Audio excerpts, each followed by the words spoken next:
Now here we're going to have a look at 2005, question 2, part A.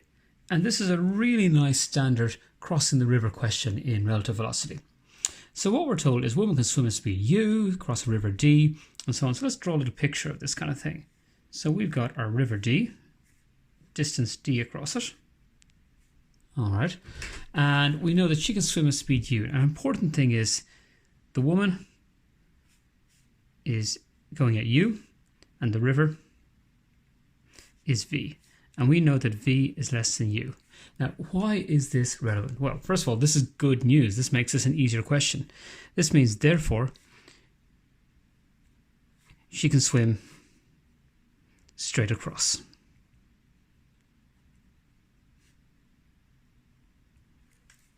Okay, just keep an eye on her. It's a very sunny day today, so my lighting might be shifting a small bit on you.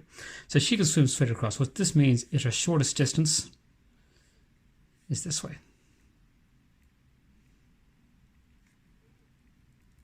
Okay, because we can go up this way with u, we go across this way with v, and as you can see, a component of u can equal v because u is greater than v. All right, now that's, you don't have to write that out every time, but it's just there so we have a little idea as to what that small comment meant. But essentially, it means you can smile. So we would look at this one in terms of, we know it takes time is 10 seconds for the shortest distance. So let's see what we can figure out. So we're going to draw our velocity time diagram. So for part 1, we are looking at the shortest time. Okay? And this is easy. Because in the shortest time, she's just got to go straight across. So she's going to swim like this. Okay? At u, the river is going to carry her downstream a bit, but she doesn't care because she's using all of her swimming energy to go straight across, and that's going to be the resultant velocity. It's going to leave her a little bit downstream. But all we actually care about is this one crossing the river. We know it's d, and we know she can swim, so we haven't got too much to go on. So let's just remind ourselves about our time. Well, velocity is distance over time, so therefore time is going to be distance over velocity. Okay, just a little bit of a kind of one. You can use s if you like, really. So we're looking for the shortest time, and that is going to be, in our case, well, it is actually d.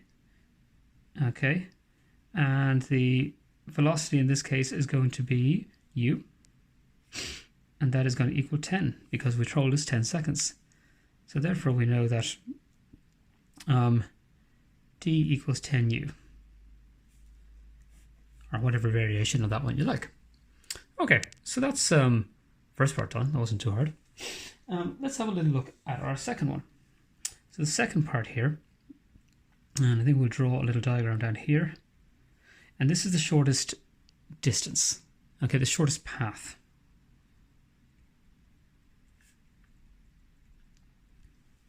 Well, in this case, shortest path is going to be straight across. All right. Nice and straightforward, which of course means she's swimming up this way and back across here. That's v and that's u. Now, what do we know about this one? This one is a little bit trickier here.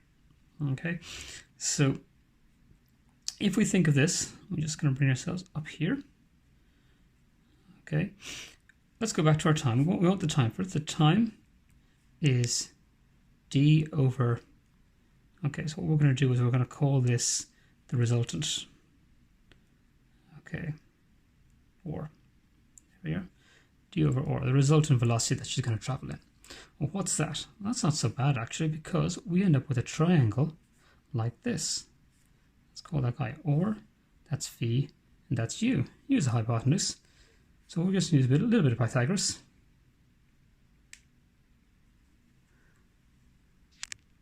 Just check our focus there. A little bit of Pythagoras. So we know that u squared equals v squared plus r squared. R squared is u squared minus v squared. So of course r is the square root of u squared minus v squared. It's ugly, but that's all right. They did ask us first in terms of all these things. So we are going to squeeze this in just down here. We know that our time now equals d over r, which equals, well, d is 10u. That's okay, there we are in terms of u. And r is the square root of u squared minus v squared. Quite a nice little starter question to get you going.